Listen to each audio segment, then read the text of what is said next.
Vamos conversar um pouco sobre como se dá a formação, a criação, o surgimento do ego.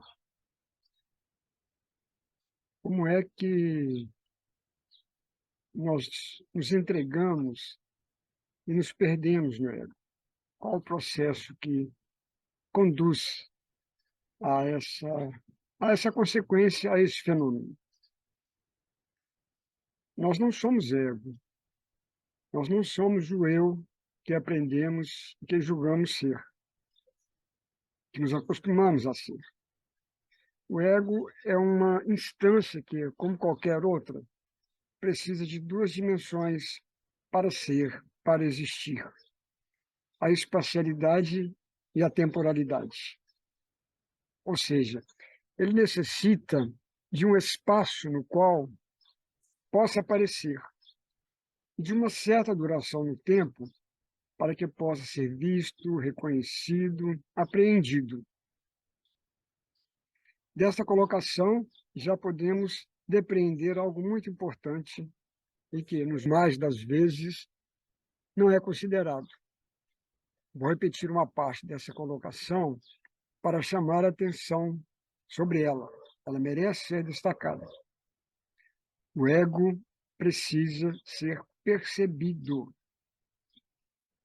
Se é assim, se seu aparecimento precisa ser percebido, abre-se uma questão fundamental. Percebido por quem? Quem o percebe? Só pode ser por mim, ou seja, pelo eu que sou. Por quem mais poderia ser ele percebido? Esta constatação, no entanto, abre necessariamente outra consideração. O eu que verdadeiramente sou não é um objeto, não pode ser o ego, pois se ele é um objeto da minha percepção, eu não posso ser ele. Eu só posso ser o sujeito que o percebe. Dessa forma, outra pergunta se coloca. Se é assim, quem é esse eu? Como disse, esse eu não pode ser o próprio ego, o objeto percebido. Eu sou outro. Esse perceber requer um sujeito, requer outra dimensão, que, é claro, não pode ser o próprio objeto. Estamos, portanto, falando de uma relação sujeito-objeto. Mas então, quem é esse eu? Eu sou a dimensão que pode observar o ego. Que dimensão é essa? Consciência. Eu sou consciência. É a consciência que tem a prerrogativa de ver o ego, de observá-lo. E quem é ou o que é essa consciência? Ela é o espaço no qual o ego surge. Dissemos que duas dimensões são necessárias, são requeridas para o surgimento do ego: o espaço e o tempo.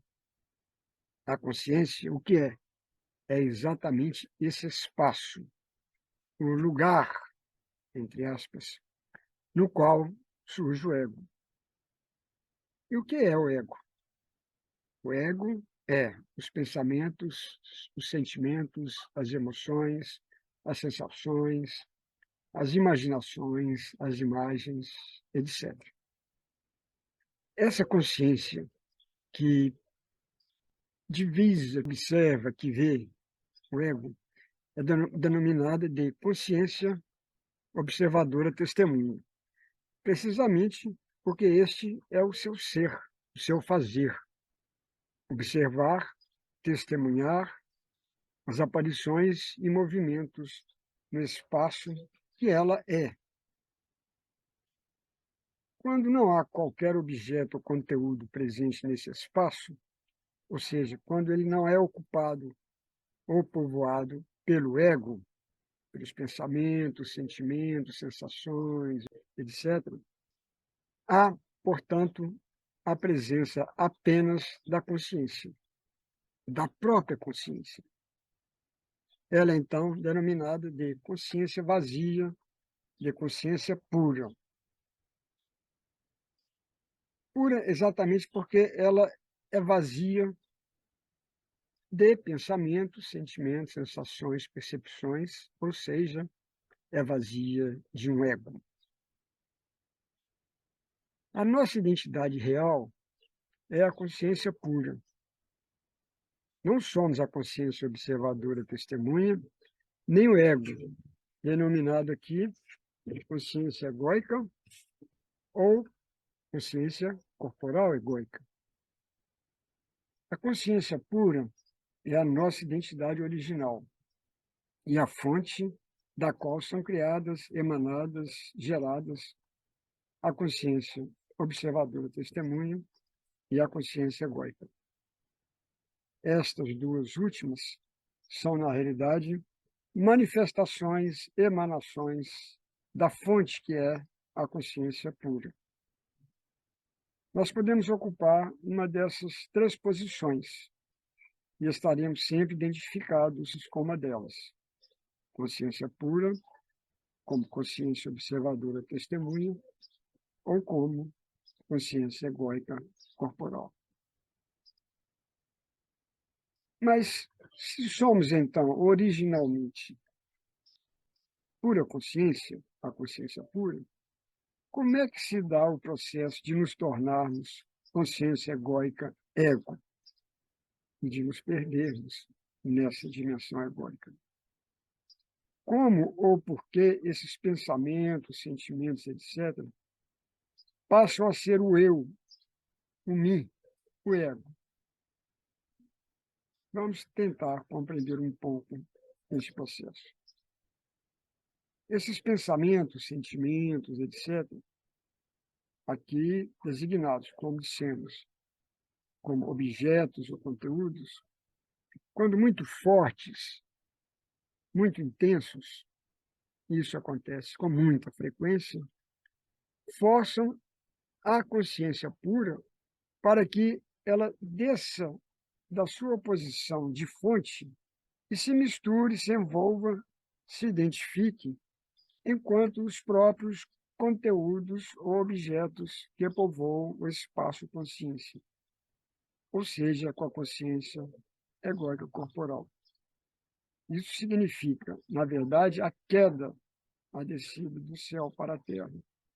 Então, eu, como pura consciência, sou o espaço onde surgem os objetos, os conteúdos.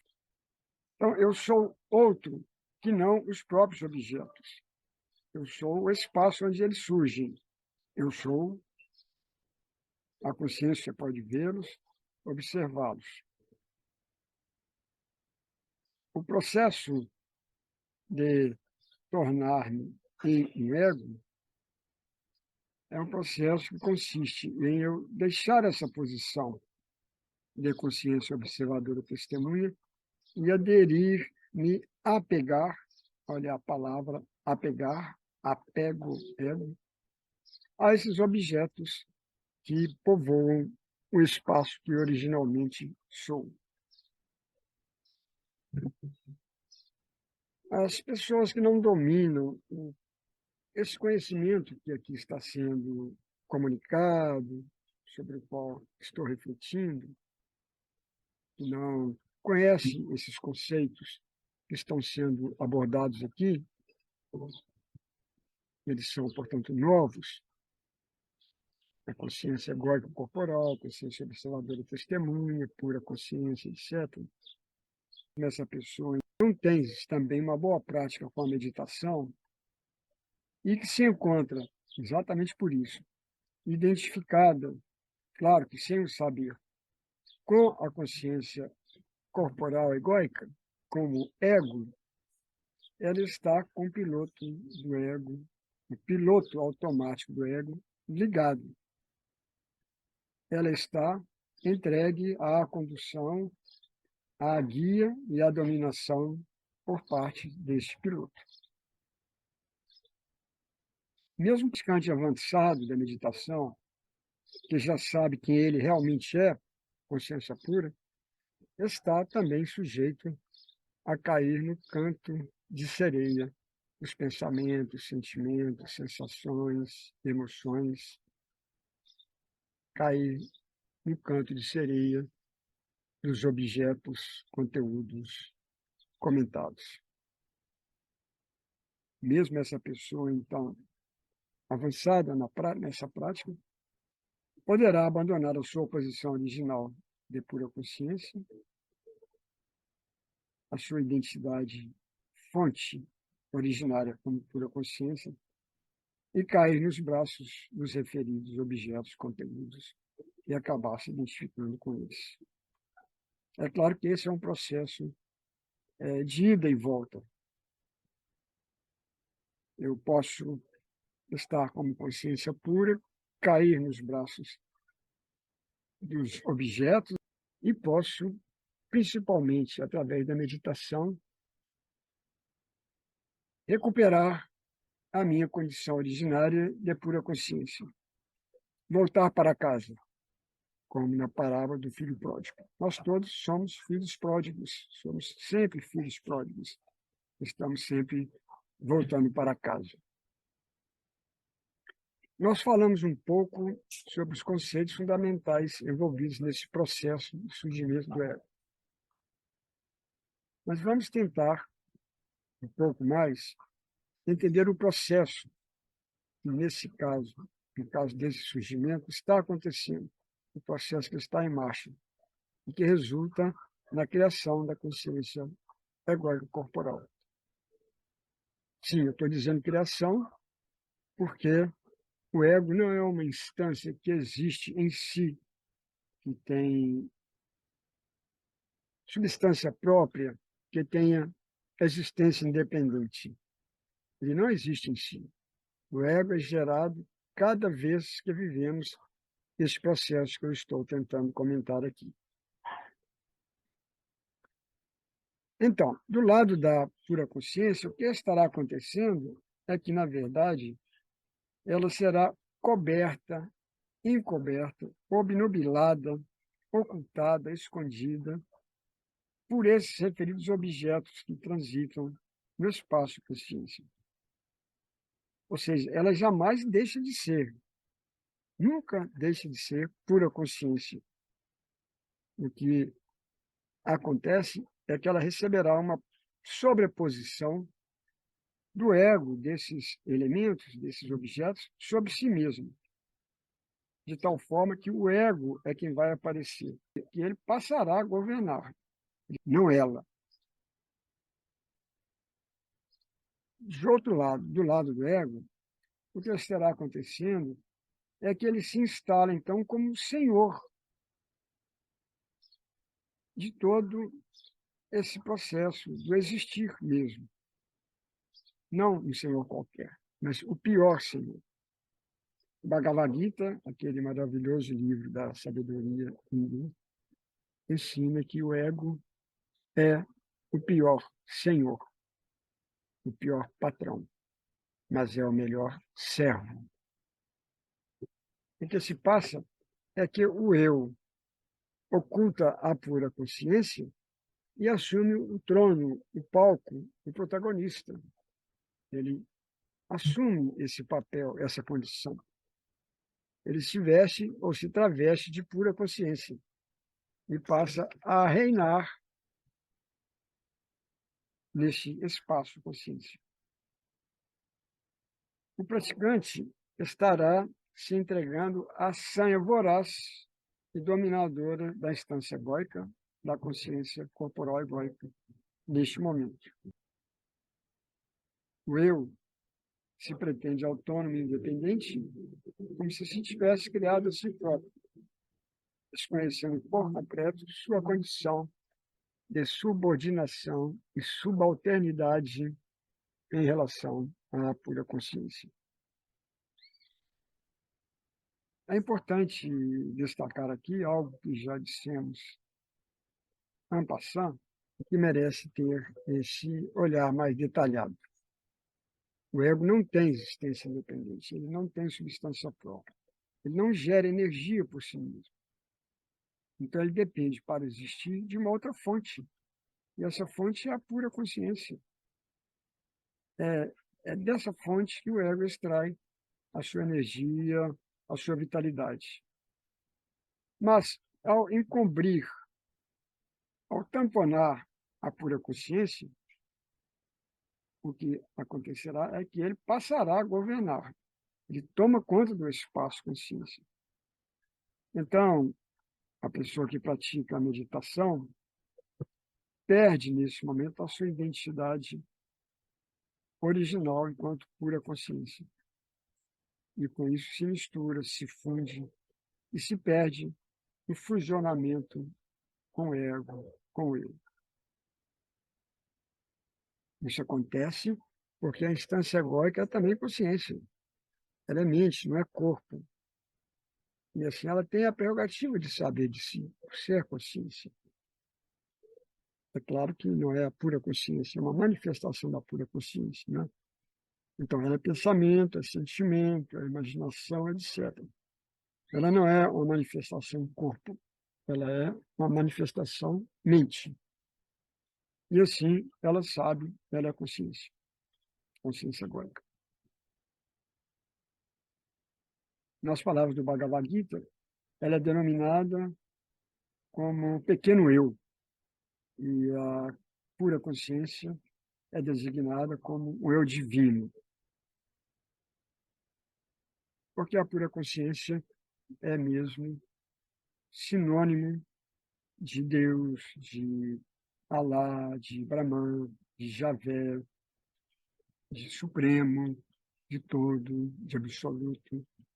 Ela é a fonte primeira, de onde tudo mais surge, de onde emergem os mundos, as existências, a natureza, o cosmos, os seres e tudo mais. Então, acontece o processo que estamos comentando de descida ou de queda do praticante. Ele deixa a posição de pura consciência e parte em direção a identificar-se como consciência egóica corporal. E este é o início do compromisso com o sofrimento.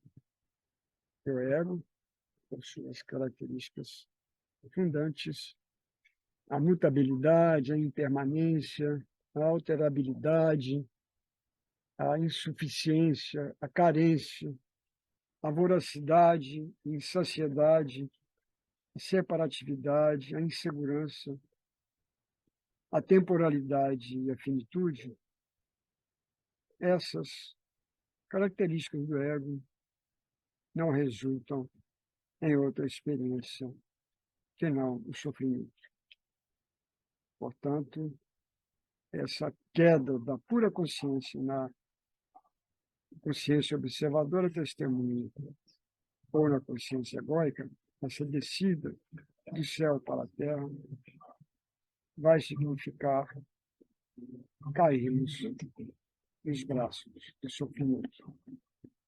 A paz está na nossa identidade original, na nossa fonte originária, a pura consciência.